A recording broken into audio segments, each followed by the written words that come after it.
스가랴 11장 말씀입니다. 오늘 말씀을 통해서 여러분들 예수 그리스도를 바라보시는 저와 여러분 되셨으면 좋겠습니다. 9장부터 11장까지는 예수 그리스도의 초림, 예수님이 이 땅에 오셔서 하신 일들에 대한 일들을 9장, 10장, 11장, 이 3장, 3장을 통해서 예수님의 초림의 이야기들, 예수님이 이 땅에 오셔서 하셨던 일들을 우리에게 말씀하시고 있습니다. 그래서 굉장히 많은 성경에 예언들이 있고요. 그 예언을 예수님께서 다 성취하셨습니다. 믿으십니까? 예수님께서 이 모든 일들 다 성취하셨습니다. 그리고 12장부터 이제 예수님의 재림에 관한 이야기들이 쭉 나옵니다. 이제 예수님은 이 땅에 두 번 오시죠. 한 번 오셨고 그리고 다시 오실 분이십니다. 믿으십니까? 다시 오셔서 하실 일들을 우리 다음 주 12장부터 쭉 볼 것입니다. 여러분 모든 예수님의 초림과 재림 이 두 사건들을 마음속에 큰 기둥으로 두 기둥으로 세우시고 이 초림의 사건의 중요한 핵심 포인트가 오늘 11장에 어떤 모습으로 표현되었는지 말씀으로 은혜 받으시고 오늘 예수님 더 알아가시는 저와 여러분 되시기 원합니다. 우리 1절 2절 말씀을 함께 읽도록 하겠습니다. 1절 2절 시작. 레바논아 내 문을 열고 불이 내 백향목을 사르게 하라. 너 잣나무여 곡할지어다. 백향목이 넘어졌고 아름다운 나무들이 쓰러졌음이로다. 바산의 상수리 나무들아 곡할지어다. 무성한 숲이 엎드려졌도다. 1절부터 3절까지 말씀은 예수 그리스도께서 이 땅에 오셔서 이 땅에 하신 일들 중에 하나님께서 예루살렘을 멸망시키실 예언의 말씀을 애가로 슬픈 노래로 표현하고 있는 모습을 봅니다. 예루살렘이 이미 패망해가지고 바벨론의 포로로 잡혀갔다가 70년 만에 이제 다시 포로로 귀환한 후에 지금 성전을 짓는 과정 가운데 스가랴 선지자가 나왔지 않습니까? 그죠? 이제 잘 지금 따라오시고 계시죠? 스가랴 선지자가 그 성전 재건을 독촉하는 말씀이 사실 스가랴 선지자 이야기인데 지금 예루살렘이 다시 재건되고 이후에 어떻게 된다라고 예언되어 있죠? 예루살렘이 불에 탈 것이다. 오늘 보니까 레바논아 내 문을 열고 불이 내 백향목을 사르게 하라. 레바논은 북쪽에 있는 그 도시들 중에 하나죠. 북쪽, 동북쪽, 동쪽에 있는 경계에 있는 모든 것들을 여기 표현되어 있습니다. 바산의 상수리 나무들아 무성할지어다 이러면서 요단의 자랑들이 쓰러졌습니다. 이게 지금 북쪽과 북동쪽과 동쪽 이 경계의 지명들을 하나씩 하면서 결국에 이스라엘 전체가 불길 속에서 결국에는 예루살렘이 불탈 것이고 모두 다 죽임을 당할 것이고 포로로 잡혀갈 것이라는 애가의 노래가 오늘 1절부터 3절까지 그렇게 슬피 울고 있는 슬픔의 노래로 표현되어 있습니다. 이때 이제 백향목이라는 게 중요하죠. 여러분 성전을 지을 때 여러분 뭘로 지었죠? 그죠? 백향목. 레바논의 백향목으로 지었습니다. 솔로몬이 지을 때 백향목을 들여왔죠.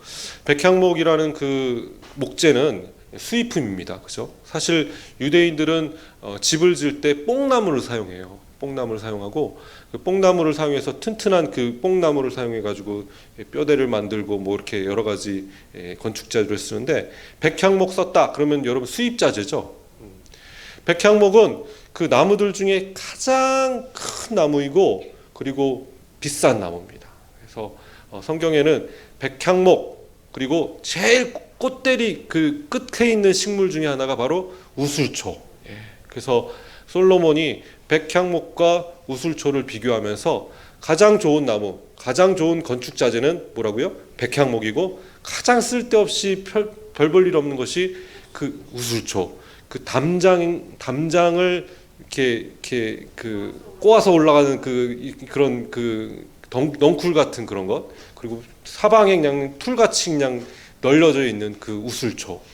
여러분 예수님께서는 교만한 백향목을 불태우시고 우슬초의 정결함으로 우리를 깨끗이 씻어주셨음을 여러분 믿으시기 바랍니다. 예. 예수님이 이 땅에 백향목으로 오셨나요? 아니죠. 우슬초로 오셨습니다. 믿으십니까? 예. 그래서 성전은 불탈 것이고 교만의 상징인 성전은 타락의 상징인 성전은 불탈 것이고 그 밖으로 끌려나가셔서 우슬초의 정결함으로 우리를 깨끗이 그 피로 정결케 해주실 것이다. 그럼 믿으시기 원합니다. 여러분 그러면서 3절도 같이 한번 읽어볼까요? 3절 시작.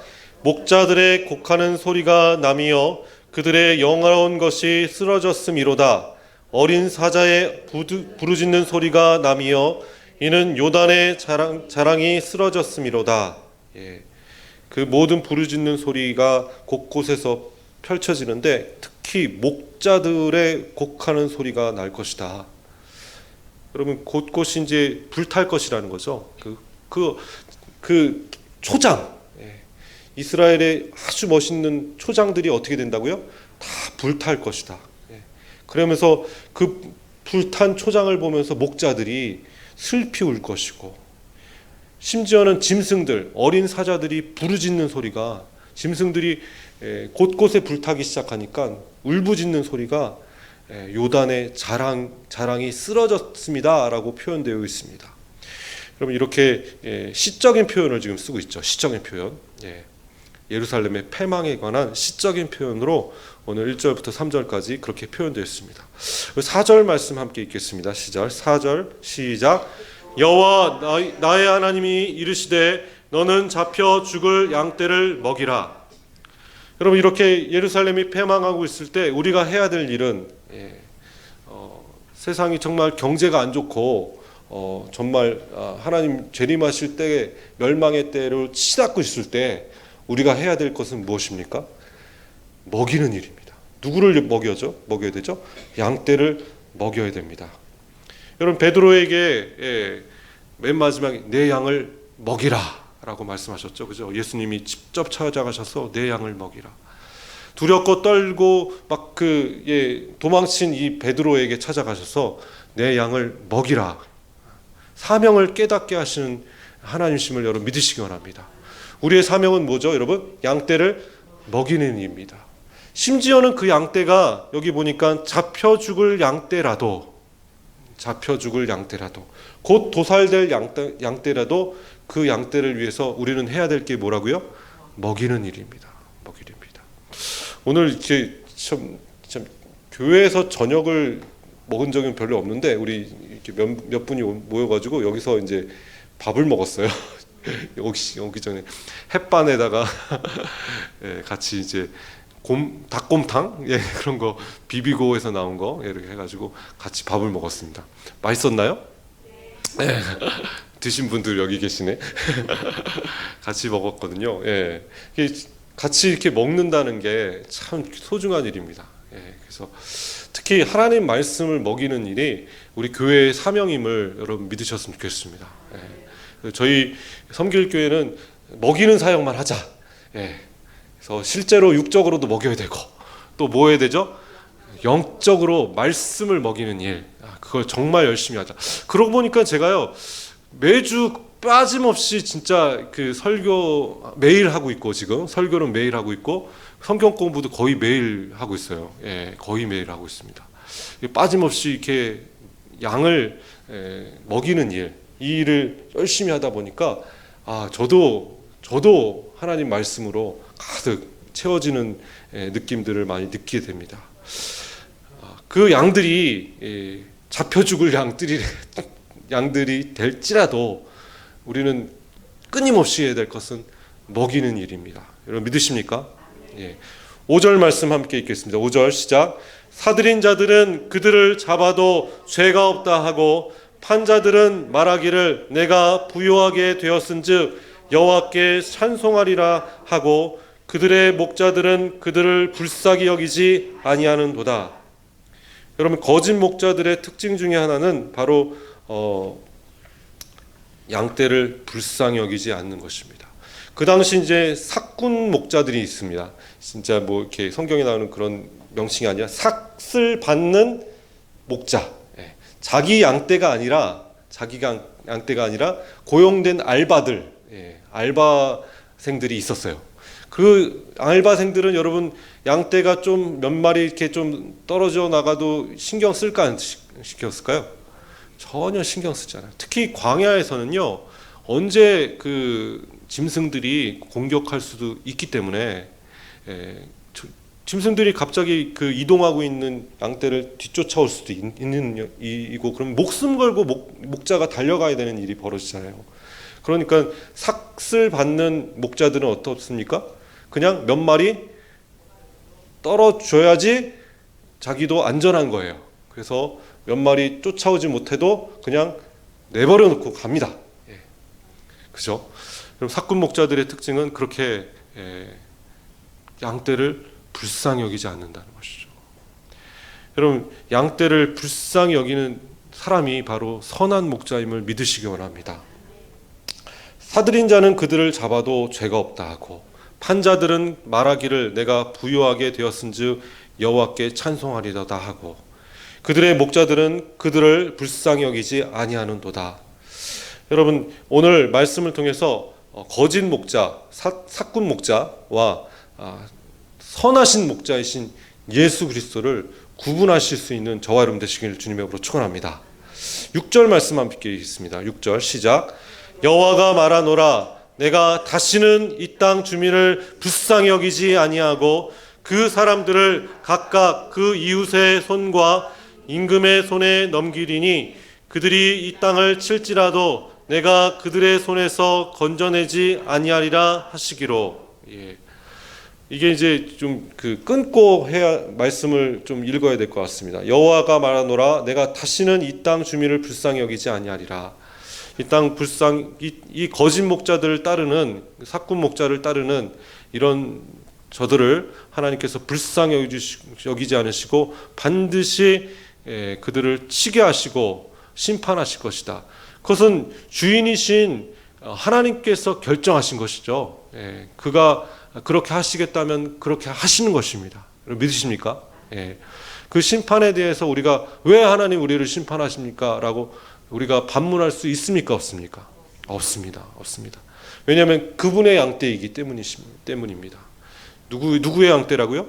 그분의 양떼이시. 우리는 다 그분의 양떼입니다. 그분의 백성이죠. 믿으십니까? 7절 말씀 함께 읽겠습니다. 시작. 내가 잡혀 죽을 양떼를 먹이니 참으로 가련한 양들이라. 내가 막대기 둘을 취하여 하나는 은총이라 하며 하나는 연합이라 하고 양떼를 먹일세. 오늘 이 거짓 목자들은 그 양떼를 불쌍히 여기지 않고 결국에는 내버려 두지만, 선한 목자이신 예수 그리스도께서는 어떤 예수 그리스도이십니까? 그들을 가련하게 여기고 막대기 둘을 취하여서, 그 막대기 둘은 뭘 상징한다고 성경은 기록했죠? 하나는 은총이고 하나는 연합입니다. 예수님이 이 땅에 오셔서 하시는 일은 은혜의 일이고 그리고 연합의 일입니다. 선한 목자는 은혜 안에 있습니다. 모든 성도들을 다 어떻게 생각하죠? 은혜 안에서 생각합니다. 공의로 판단하시지 않으시고 은혜로 판단하신 하나님심을 믿으시기 원합니다. 그리고 오로지 하나 되기를 소망하시는 분이십니다. 성도들을 이렇게 반으로 뚝 잘라서 이쪽은 이쪽이고 저쪽은 저쪽이다 라고 한다면 그건 거짓 목자이죠. 거짓 선지자입니다. 여러분, 그래서 하나님은, 예수님은 이 땅에 두 가지 막대기로 인도하시는데 하나는 은총이고 하나는 연합입니다. 여러분, 말씀은 그 은혜와 연합으로 우리를 치시고 계십니다. 여러분, 목자가 막대기 하나 들고 있죠? 막대기는 왜 들고 다닙니까? 그렇죠. 그들을 잘 치려고, 이렇게 걷길로 가는 양들을 치고 인도하려고 치는 것이고, 또 짐승들이 공격해 왔을 때, 사자들이나 뭐 늑대나 이런 여우들이 공격해 왔을 때 그들을 방어하기 위해서, 휘젓기 위해서, 그들을 위협하기 위해서 그 목자의 막대기를 씁니다. 여러분, 예수님께서는 그 두 가지 이 은혜와 은총의 막대기로 우리를 인도하시고 또 우리를 보호해 주시는 분이심을 믿으시기 원합니다. 우리가 예수 그리스도 안에 있으면 완전한 보호함을 입을 수 있음을 믿으시기 원합니다. 참 목자이신 그리스도가 결국엔 양떼를 보호하는 일에 전심을 다하신다는 것, 내 자신을 보호하는 것이 아니라 목자 자신의 안위와 유익을 위해서 사는 것이 아니라 양떼를 위해서 열심히 그 막대기를 치신다는 것을 믿으시기를 주님의 이름으로 축원합니다. 오늘 그 예수 그리스도께서 하신 일들을 이제 예언을 통해서 구체적으로 보는데요. 우리 8절 말씀 함께 읽겠습니다. 8절 시작. 한 달 동안에 내가 그 세 목자를 제거하였으니 이는 내 마음에 그들을 싫어하였고 그들의 마음에도 나를 미워하였음이라. 이때 이제 한 달 동안 새 목자를 제거할 것이다라고 오늘 말씀을 통해 선포되어지는데요. 이 한 달이라는 시간 동안 새 목자는 여러 가지 이제 학자들의 이야기가 있는데요. 예수님께서 이 땅에 오셔서 항상 그들과 이렇게 대립했던 그룹들이 있죠. 그룹들 중에 어떤 그룹이 있죠? 바리새인들이 있었고, 그리고 사두개인들이 있었고, 그리고 또 장로들이 있었어요. 그 당시 이제 큰 장로들이 있었습니다. 이 세 그룹에 관한 이야기다라고 이렇게 이야기하시는 분들이 있고, 나중에 이제 AD 70년경에 예루살렘이 패망합니다. 이 패망할 때 맨 마지막까지 최후의 항전을 했던 세 그룹이 있습니다. 유대교를 믿고 있던 사두개파들이고, 그리고 또 바리새파들 사람들이 모였고, 그리고 기독교인들이 이 세 그룹이 끝까지 상정하다가 그 중에 이제 기독교가 중간에 이제 항전하다가 이제 멈추고 이제 도망칩니다. 그래서 최후까지 또 바리새인들도 도망치고요. 마지막까지 최후의 항전했던 사람들은 이제 유대교 신봉자들, 유대교 사람들이 최후까지 남아서 바리새인들을 제외한 사두개인들이 최후의 항전을 하는 모습을 보게 됩니다. 그래서 사두개인들이 결국에는 다 죽고 이 세 목자들이 다 제거되어지는, 기독교인들이 흩어지고 이 모든 과정들을 뜻하는 것이다 라고 해석하는 분들도 있습니다. 여러분, 이 한 달 동안의 새 목자를 제거하시고 이 예수님께서 하신 일이죠. 그 일들을 하셨던 그것들을 하나님께서 이루셨습니다. 우리 9절 말씀도 한번 읽겠습니다. 9절 말씀 시작. 내가 이르되 내가 너희를 먹이지 아니하리라. 죽은 자는 죽은 대로, 망하는 자는 망하는 대로, 나머지는 서로 살을 먹는 대로 두리라 하고. 오늘 말씀을 참 좀 잔인한 얘기들이 좀 많이 나옵니다. 그렇죠? 그래서 결국엔 하나님께서 은총이라는 막대기를 꺾으시고, 나중에 이제 예수님께서는 그 연합이라는 막대기, 두 번째 막대기까지 끊으시고, 이 두 번째 막대기를 끊는 장면에 은 30개를 달아서라고 성경에 나옵니다. 우리 12절 말씀도 함께 읽겠습니다. 12절 시작. 내가 그들에게 이르되 너희가 좋게 여기거늘 내 품삯을 내게 주고 그렇지 아니하거든 그만두라. 그들이 곧 은 30개를 달아서 내 품삯을 삼은지라. 예수님께서는 몇 푼에 팔려 나가셨죠? 은 30에 가룟 유다에게 지급된 금액이 은 30이에요. 여러분, 그 당시에 은 30은 노예 한 명을 살 수 있는 그 금액입니다. 노예. 예수님이 노예 수준이 된 거예요. 노예 수준. 그래서 은 30에 팔려나간 예수님의 수준이 된 겁니다. 그러니까 그 대제사장 그룹이 은 30을 던져줬잖아요. 야, 이거 목숨값이다 하고 던져줬습니다. 그러니까 예수님의 수준이 은 30이 돼버린 겁니다. 여러분, 그 은 30을 받은 가룟 유다는 어떻게 그걸 했죠? 받은 다음에 땅에 던져버렸어, 그죠? 던져버렸죠. 다시 돌려주려고 했더니 안 받으니까 던져버렸죠. 그래서 그걸 다시 주워다가 그래가지고 어떻게 했죠? 땅에 떨어진 은 30을 주워다가 그쵸. 땅을 샀죠. 그리고 자살한 가룟 유다를 피를 거기 무덤으로 썼죠. 그죠? 피바스로 했죠. 여러분 그 은30 여기 보니까 13절에 보니까 그 은30이 어떻게 됐습니까? 13절 말씀 읽겠습니다. 시작.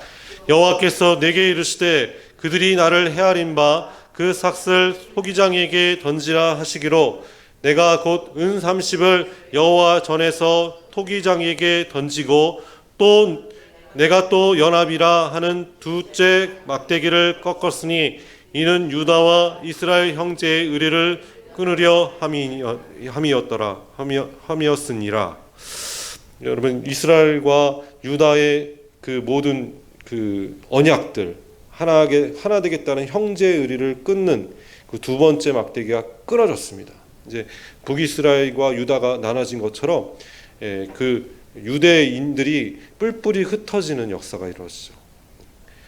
그 AD 70년경에 예루살렘이 패망했을 때 그렇게 각 그 그룹이 있었는데 그 그룹들이 로마 제국과 대항해서 연합했다가 결국에는 이 예루살렘이 포위되는 상황에서 서로 뿔뿔이 흩어지고 꺾이는 모습을 보게 됩니다. 결국에는 서로 연합했던 그들이 기독교인들도 유대교와 연합을 해가지고 로마 제국과 항전했었어요.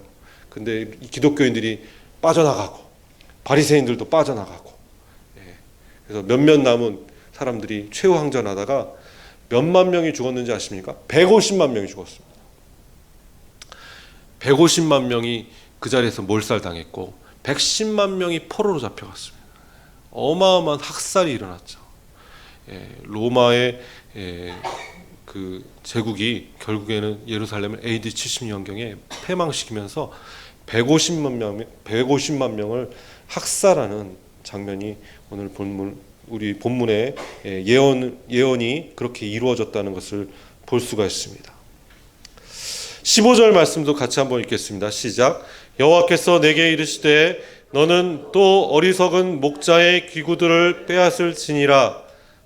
먼저 목자들의 기구를 빼앗을지니라 하면서 이제 스가랴 선지자에게 지금 얘기하는 것이죠. 스가랴 선지자들에게 너 가가지고 목자들의 기구들을 뺏어가지고 이제 한 목자의 퍼포먼스를 하고 또 한 목자의 퍼포먼스를 해라. 이 약한 목자의 모습을 한번 가장해보고 연기해보고 연출해보고 그리고 선한 목자의 역할도 한번 연출해보라 라고 이렇게 지시하는 모습을 보게 됩니다. 우리 16절 말씀 읽겠습니다. 시작. 보라 내가 한 목자를 이 땅에 일으키리니 그가 없어진 자를 마음에 두지 아니하며 흩어진 자를 찾지 아니하며 상한 자를 고치지 아니하며 강건한 자를 먹이지 아니하고 오히려 살찐 자의 고기를 먹으며 또 굽이 찢으니라. 한 목자의 그 거짓 목자의 모습을 그 가장해서 모습을 한번 해봐라. 그러면서 그 거짓 목자의 모습이 어떻습니까? 이 땅을 일으키리니 그가 없어진 자를 마음에 두지 아니하며. 여러분 거짓 목자의 특징 중에 하나가 사람들이 눈에 안 보이면 어떻게 하죠? 마음에 두지 않습니다. 흩어진 자를 찾지도 않고 상한 자를 고치지 않고. 제가 이제 개척하면서 참 그 전에 많은 것들을 회개했던 것 중에 하나가 사실 그때는 한 영혼이 그렇게 소중함을 느끼지 못했어요. 그랬는데 이제 정말 한 영혼이 참 소중하구나 라는 것을 이제 1년 동안 지금 계속 배워가고 있는 중입니다. 아직도 부족하죠. 정말 한 영혼이 소중하구나. 그래서 뭐 새벽 예배 때 이제 한 분이 갑자기 이렇게 못 보던 분이 나오시거나 그러시면 여러분 저희 권사님들도 느끼시죠? 한 분이 이렇게 오시면 너무 기쁘지 않아요?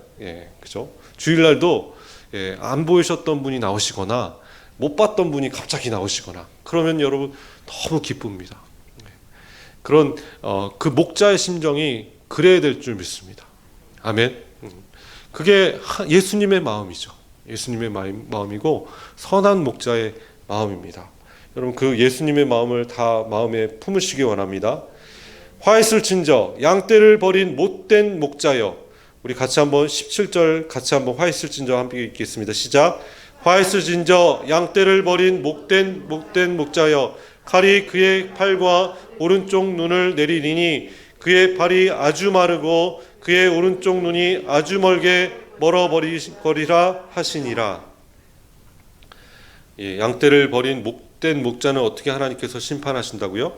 그의 팔과 오른쪽 눈을 내리리니, 예, 그 팔과 오른쪽 눈을 상하게 할 것이고, 그 팔이 아주 마르고 그의 오른쪽 눈이 어떻게 된다고요? 아주 멀게 해버리실 것이다. 반쯤 죽이겠다는 얘기죠. 예, 반쯤 죽이겠다.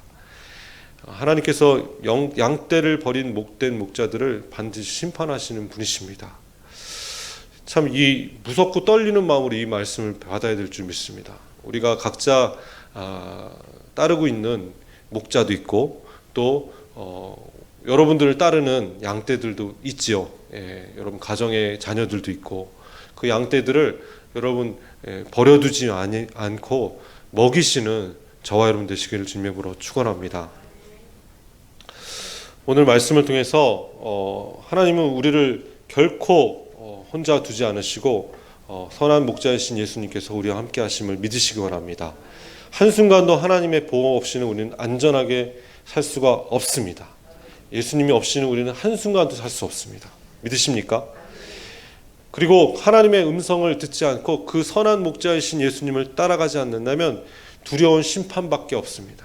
하나님께서 거짓 목자들의 음성을 듣고 그 뒤를 쫓아다니면 결국엔 어떻게 된다고? 우리도 두려운 심판 속에 들어갈 수밖에 없다는 것. 여러분 정신 똑바로 차려야겠죠.